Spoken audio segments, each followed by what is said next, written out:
میں پیسے دوں DIG کی گاڑی کے لیے، میں ٹیکس دوں کمشنر کی گاڑی کے لیے، میں ٹیکس دوں وزرائے کی عیاشی کے لیے، کیوں دوں؟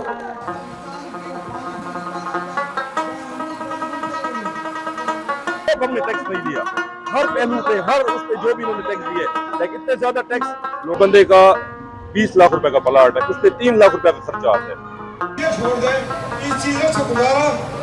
خیال کرنے باتیں تو میرا کافی دل کر رہا ہے، یار دل خراب پڑا ہے۔ یہ جن اسلام کی ان کے خزانے خالی ہیں۔ پاکستان جس حالات سے گزر رہا ہے، جس معاشی، معاشرتی اور امن و امان صورتحال سے گزر رہا ہے، اس وقت ایک عام بندے کے لیے، سفید پوش بندے کے لیے بھی 2 وقت کی روٹی کمانا مشکل ہو گیا ہے۔ لوگ فاقوں کے اوپر آ گئے ہیں، لوگ اپنے بچوں کے فیسیں ادا کرنے سے قاصر ہیں، لوگ روزمرہ کی ضروریات پوری کرنے سے قاصر ہیں، اور اس کے اوپر جو حکومت ٹیکسوں کی صورت میں، ٹیکس کے اوپر ٹیکس اور بجلی کے بلوں کی صورت میں اور IPPs کی صورت میں جو انہوں نے ٹیکس لگائے ہوئے ہیں، اور اب یہ جیسے تاجر تنظیمیں اس وقت احتجاج کر رہی ہیں کہ تاجر 2 اسکیم کے نام سے تاجر کے اوپر ٹیکس لگایا گیا ہے، ہم اس چیز کو مسترد کرتے ہیں، اور انہی کے خلاف یہ آج کا جو ہے نا مظاہرہ ہے، یہ شٹر ڈاؤن ہڑتال ہے، اور ہم یہ مطالبہ کرتے ہیں کہ اس ملک کے اندر کوئی بھی فرد ایسا نہیں، نہ جماعت اسلامی یہ چاہتی ہے کہ ہم ٹیکس سے کسی کو مستثنا چاہتے ہیں، ہم چاہتے ہیں کہ سب لوگ ٹیکس دیں، لیکن کیا اگر عام لوگ ٹیکس دے رہا ہے، ایک تنخواہ دار طبقہ ٹیکس دے رہا ہے، باقی جو غریب طبقہ ہے وہ ٹیکس دے رہا ہے، لیکن یہ حکمران کی آپ ٹیکس کی ڈیٹا نکال کے دیکھ رہے ہیں،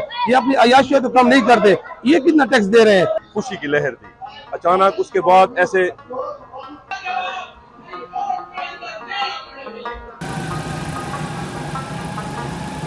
حکومت وقت کو یہ واضح طور پہ بتا دینا چاہتے ہیں، اگر انہوں نے یہ ظالمانہ بجلی کا ٹیکس، سیلز ٹیکس اگر واپس نہ لیا تو ہم اس سے بھی زیادہ احتجاج کریں گے، انشاءاللہ اپنے حقوق کی خاطر ہم آخری حد تک جائیں گے۔ یہ روز اس کاروبار کو ختم کرنے کے چکر میں جس وجہ سے ٹیکس کے حساب سے تو پراپرٹی خراب ہو گئے، سارے پراپرٹی کا سطح نیاز کر دیا۔